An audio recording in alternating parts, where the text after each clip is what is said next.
Coming up on MCTV this week, students find out how their mood might be affecting them, and the community is eating wings for a cure. This week starts now.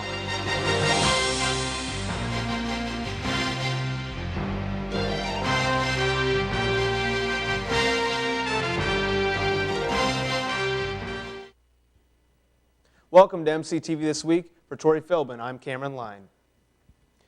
Students got a chance to test their moods this week. The Wellness Department hosted the annual Wellness Depression Screenings in honor of Mental Illness Awareness Week. Students took a survey designed to help identify possible mood disorders or depression, which is said to affect 5 to 8% of American adults. The survey asked questions about eating habits, sleeping habits, and other behaviors with the hope that they would learn how to handle their stress. Normalize things on campus because all college students have high levels of stress.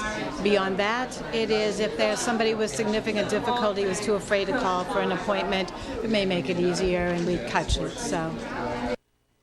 To check out more wellness programs on campus, visit www.monm.edu/wellness. The Alliance Center in downtown Monmouth had an event to raise awareness for breast cancer and tasty wings. The center held a silent auction, sold baked goods, and brought in Buffalo Wild Wings to raise money for the Susan G. Komen Foundation. Public Relations Coordinator for the Alliance, Jenna Inskeep, said this project all started with t-shirts. To date, they have raised over $10,000 for the Komen Foundation. Because of that success, the Alliance decided to do more. You know, a lot of people don't realize how many people are affected with it. I mean, it's kind of like everyone, all the doctors that are calling in, they like have someone internally in their office that has been affected by it, or, you know, a family member. You know, it touches really close to home. If you would like to learn more about breast cancer or would like to contribute, please contact the Susan G. Komen Breast Cancer Foundation at www.komen.org. Taking a look at some events on campus this week. 6:30, Wednesday, Thursday, and Friday, Dr. Bill Wallace's Theater Social Change class will be presenting skits on the views of candidates in different political races this year. This is a part of the ongoing MC Rocks the Vote series. ASAP brings country singer-songwriter Russell Dickerson to the Underground on Thursday at 9.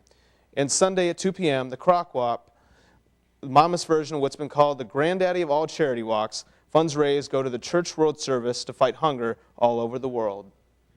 Coming up in sports after the break, Monmouth football faces Lake Forest on homecoming Saturday.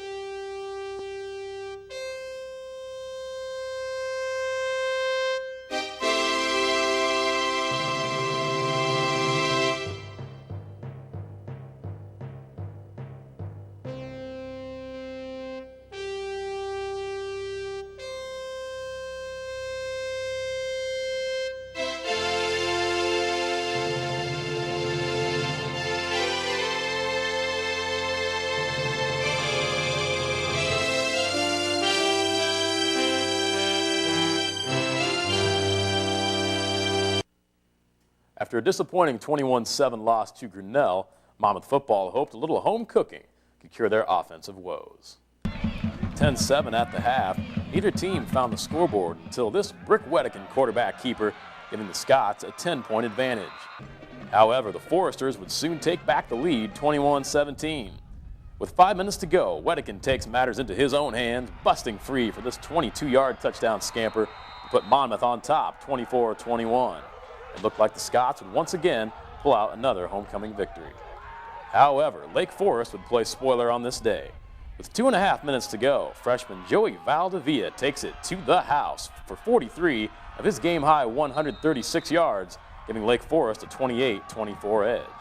Monmouth had one more opportunity to snatch victory from the jaws of defeat, but this Brick Wedekin interception on 4th down ended all hope. The Scots fall to Lake Forest 28-24, just their 5th conference home loss since 2002. The Scots' loss on Saturday guarantees they'll miss the playoffs this season, but they do have 4 games remaining in the 2012 campaign, beginning with this weekend's trip up to Appleton, Wisconsin to take on the Lawrence Vikings.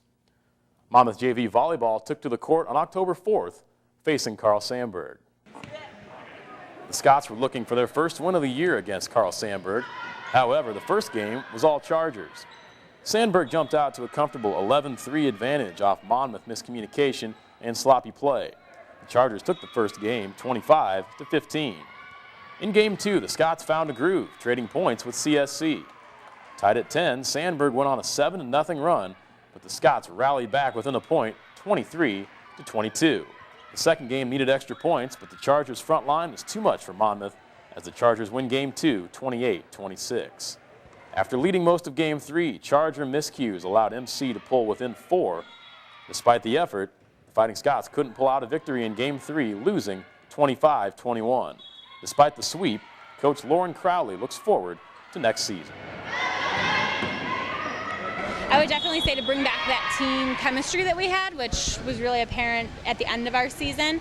And then, like I said, to get a more winning record. But I think the big thing is to start as strong as we finish the season would be my kind of #1 goal for next season. After an 0-4 campaign, JV Volleyball looks forward to their spring season beginning in March. Friday night, the varsity volleyball squad took to the floor against Ripon College in a Midwest Conference matchup. Intensity was high with both teams in a hard-fought battle to gain an early edge. Monmouth's Elise Slezak earned this kill to give the Scots early momentum. After a victory in the first set, the Scots controlled the final 2 sets as well, defeating Ripon 3-0. With the victory, the Scots improved to 3-1 in the Midwest Conference, 14-8 on the season. I'm really proud of the team you know, the first set was pretty close, but we just took it to them. We continued just to hammer away at them and took them out of their game, right? They weren't able to get many kills, and we've got some aces serving, so, you know, so it's a great match. Coach Shimon's team was back in action 24 hours later, hosting Carroll.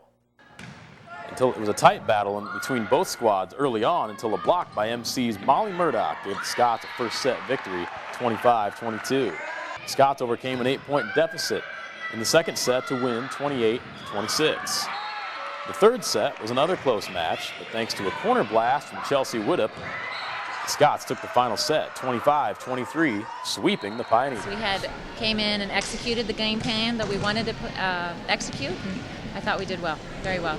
You know, it was a comeback behind, right? We were behind all 3 sets, and on the second set we were behind by 8 points. Shows mental toughness to be able to come back and win that. Scots volleyball puts their 15-8 record on the line tomorrow night, hosting the Augustana Vikings. That's been a look at sports. Here are your scores for this week.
Welcome back.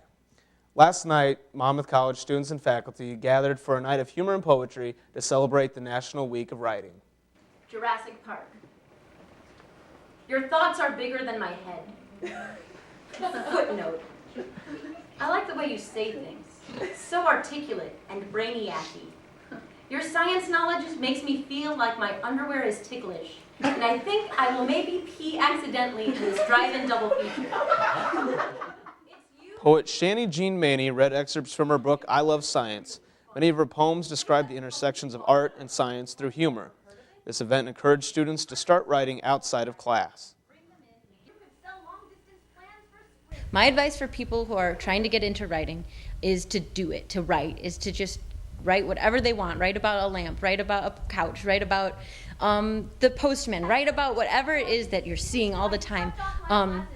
And don't wait for some sort of thing to come to you. I think that like when we're beginning to write, we think that like our brains will open up and someone will hand us what we need to write. And instead, I think you need to be writing all the time so that when you have something that you really need to express and you really want to articulate it just right, you're ready. You know what to do already. The Writing Center is holding a poetry contest. If you would like to submit your work, you can email Bridget Draxler by midnight on Friday. Her email is bdraxler@monm.edu. To kick off homecoming, ASAP threw a variety of races ranging from three-legged races to egg races. With the theme of throwback, ASAP took participants back to games from their childhood. So we definitely wanted to get people pumped up, ready to get ready for homecoming, and my motivation behind this is just I love what I do, so I'm having a good time. ASAP's next event will be Thursday night in the Underground with a coffeehouse performance featuring Russell Dickerson. That's MCTV This Week. I'm Kyle McEwen. And I'm Tori Philbin. Be sure to tune in next Wednesday for a new edition of MCTV. And I'm Cameron Line, reminding you you can find us 24 hours a day at monmouthcollege.edu/MCTV. Thank you for watching. We'll see you next time.